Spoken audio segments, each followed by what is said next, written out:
बिस्मिल्लाहिर्रहमानिर्रहीम। Dear students, अस्सलामु अलैकुम।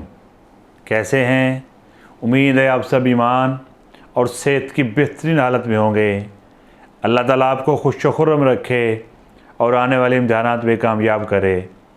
डियर स्टूडेंट्स, आज मैं पढ़ने का स्केड्यूल आपसे डिस्कस करने जा रहा हूँ।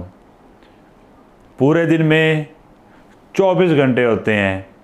24 घंटे में से 8 घंटे की आप ज़बरदस्त नींद लें। पीछे आपके पास 16 घंटे बचते हैं। इस 16 घंटों में से अर्ली इन द मॉर्निंग उठें, सुबह सवेरे उठें, नमाज़ पढ़ें, कुरान पाक की तिलावत करें। 4 सब्जेक्ट्स के आपने पेपर देने हैं। अगर आप एक सब्जेक्ट को डेली दो घंटे भी दें तो ये 8 घंटे बनते हैं और 8 घंटे आपके पास फिर भी बच रहे हैं। इन 8 घंटों में 1 घंटा हर हाल में खेल को दें। हर हाल में कुछ ना कुछ आपने एक्सरसाइज करनी है, कुछ ना कुछ आपने 1 घंटे के लिए ज़रूर करना है।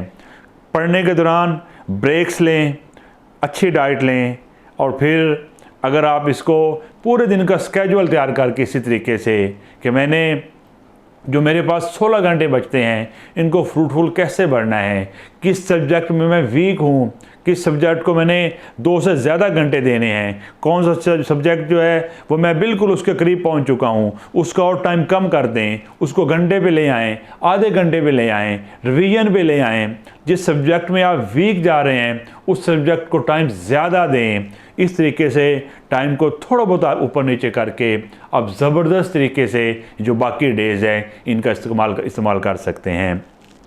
दोबारा फिर कह रहा हूँ, टेंशन नहीं लेनी, इजी रहना है, हैप्पी रहना है, हैप्पी रह के ही पढ़ना है। क्योंकि अगर आप बर्डन ले लेंगे, अगर आप ओवर बर्डन हो जाएंगे तो आप याद नहीं कर पाएंगे बल्कि आप टेंशन का शिकार हो जाएंगे।